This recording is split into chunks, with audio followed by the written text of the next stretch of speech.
Comecei um curso de reprogramação mental. Já estou nessa jornada de despertar espiritual tem um tempo. Quem me acompanha aqui nos meus vídeos já sabe. E eu estou aqui para compartilhar esse início.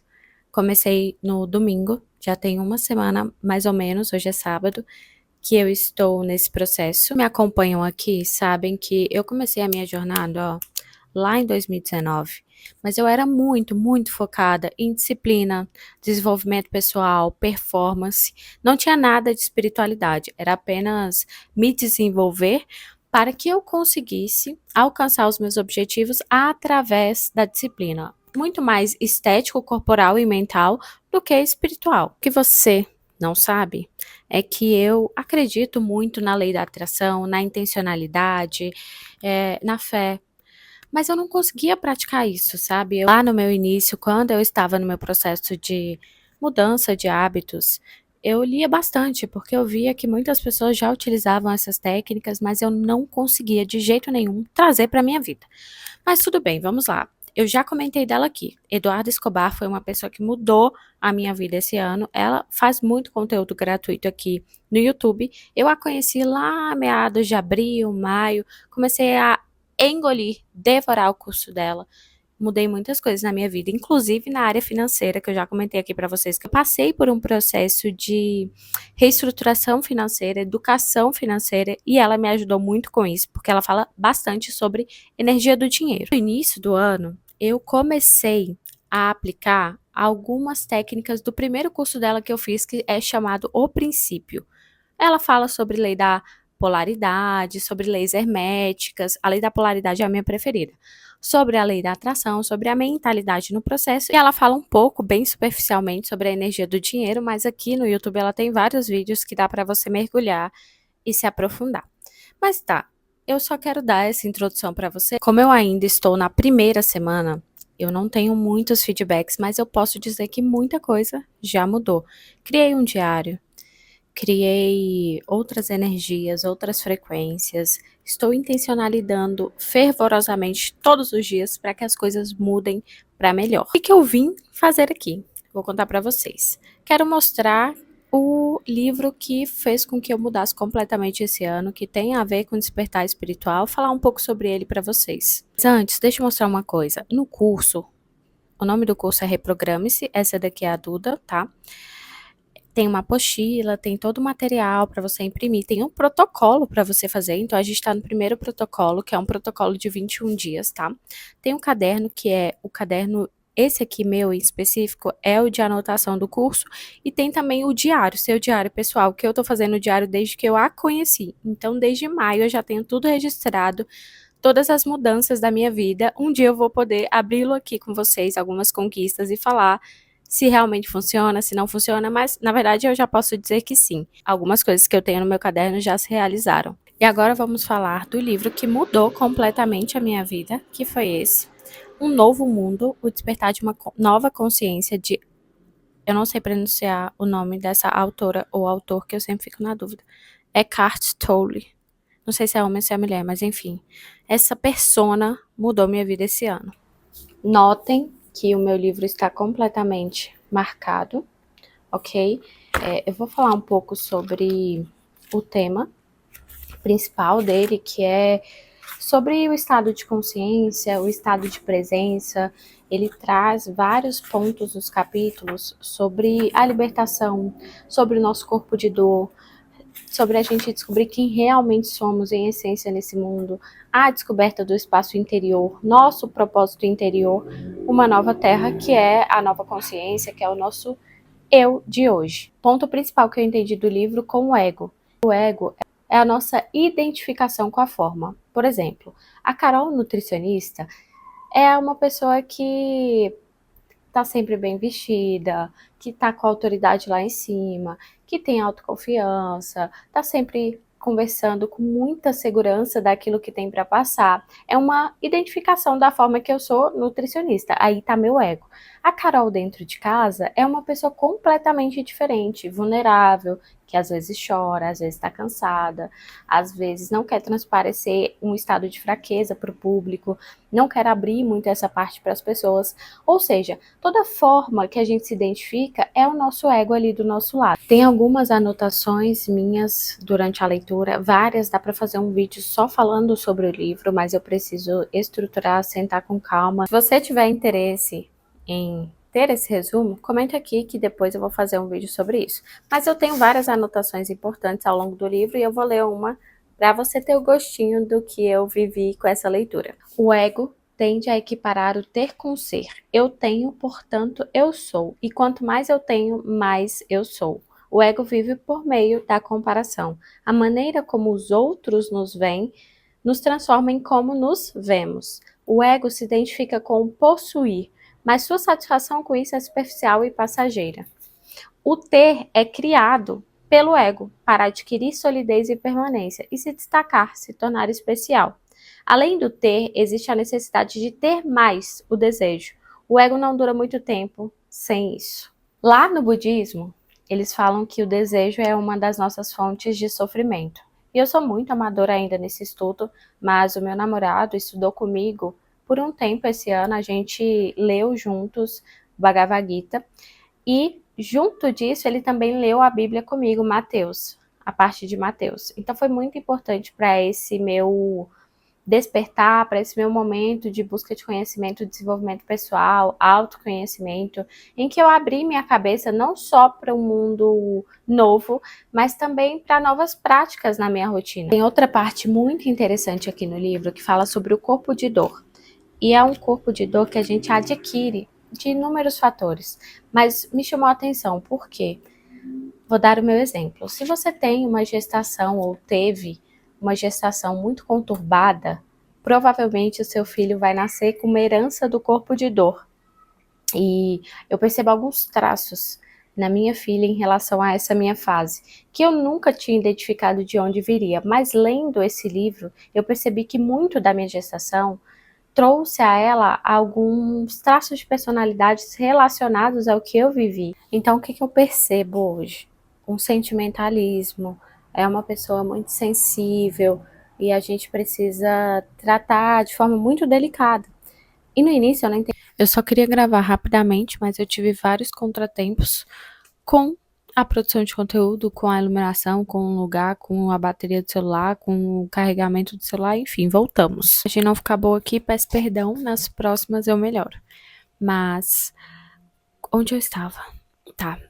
Eu percebi, na verdade, o sentimentalismo da Laura, percebi uma certa questão com as fases que a gente viveu, mas eu só aprendi isso porque eu li esse livro. A gente pode considerar que esse aprendizado veio muitos anos depois. Hoje ela já tem 9 anos. Mas estou empolgada para compartilhar com vocês meu processo de reprogramação mental, que começou ano passado com a questão da espiritualidade mais aguçada.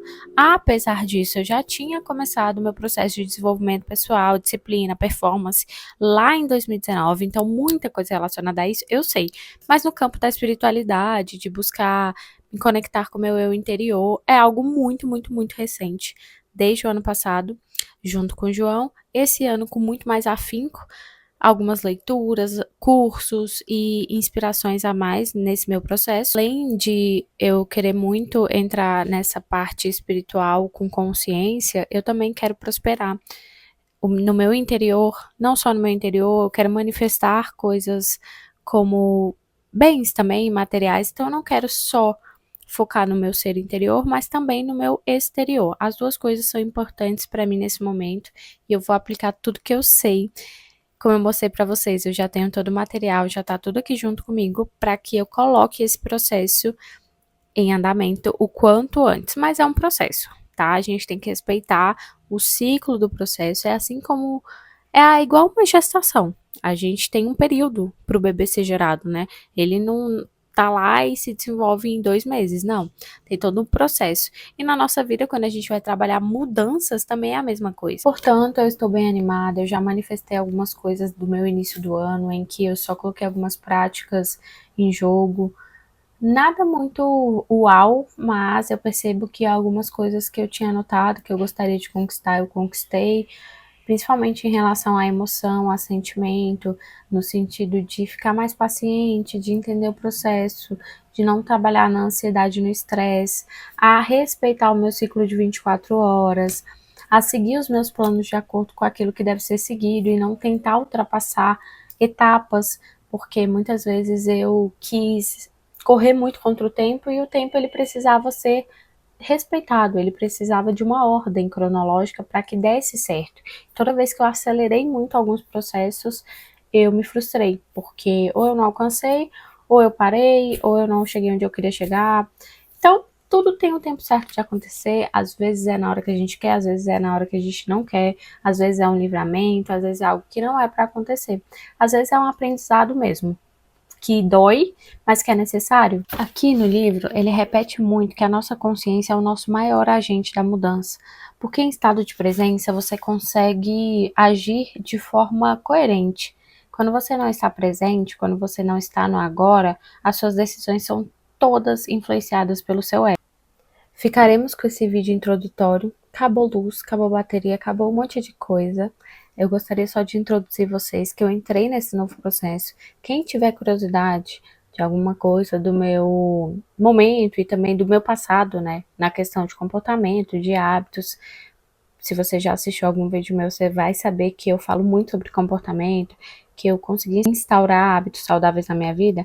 Deixa o comentário aqui que eu respondo no próximo vídeo, que se Deus quiser, eu vou conseguir gravar e vai dar tudo certo, tá? Vamos para a parte final do vídeo, já que pelo visto aqui não vai dar muito certo do jeito que eu quero. Eu espero que o vídeo tenha tido um nexo, que eu gravei ele muito parcelado, como deu, do jeito que deu. Eu espero que vocês tenham conseguido entender o processo que eu estou passando.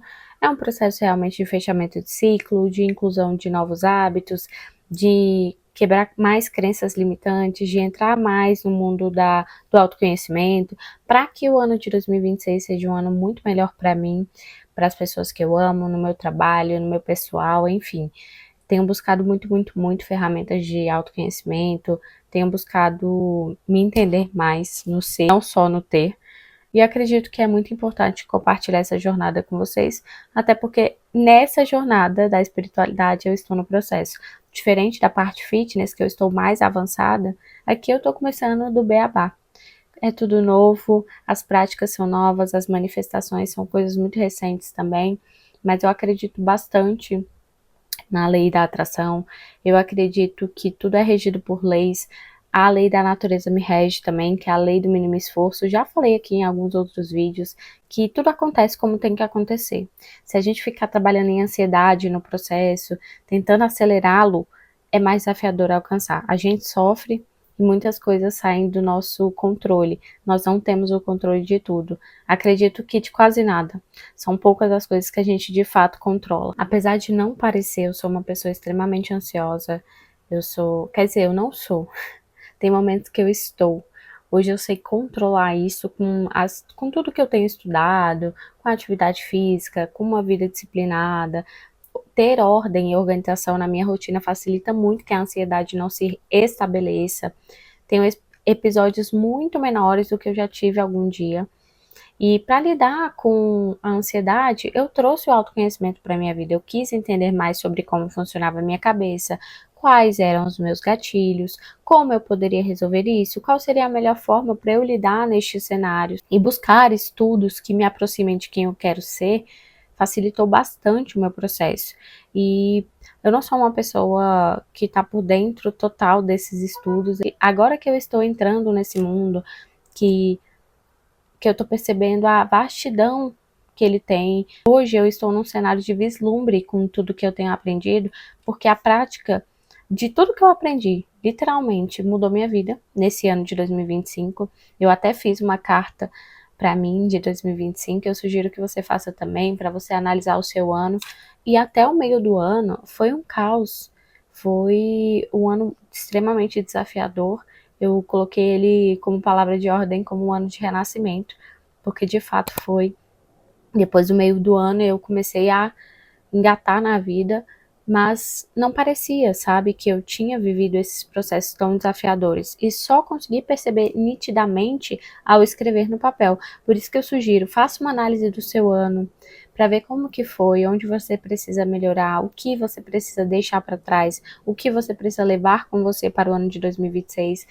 Trabalhe no comportamento diário, nas mínimas vitórias, nas grandes vitórias, nos detalhes da sua rotina, para que você consiga alcançar e se tornar a pessoa que você quer se tornar. Se tem algo que mudou minha vida foi colocar em prática aquilo que eu aprendo. Vocês podem ver, eu mostrei para vocês, eu tenho um caderno, eu tenho prática. Não fica só no meu imaginário, eu sou muito do fazer. Aprendo e faço, aprendo e faço, aprendo e faço muito rápido. E por vezes isso é até ruim, porque eu esqueço do plano.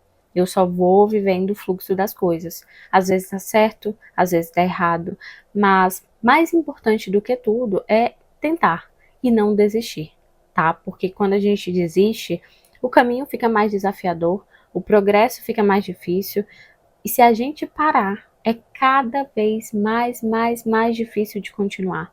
Voltar é um saco. Permanecer é melhor, mesmo que seja difícil, mesmo que tenha altos e baixos durante o processo. Estou ansiosa para compartilhar as cenas dos próximos capítulos com vocês. Eu espero que vocês tenham gostado desse vídeo, apesar de todas as intercorrências que eu tive ao longo da gravação. No fim das contas sempre dá certo, né, gente? A gente tem que colocar fé e esperança no nosso trabalho para que a nossa mensagem alcance quem precisa ser alcançado. Beijo e até o próximo vídeo.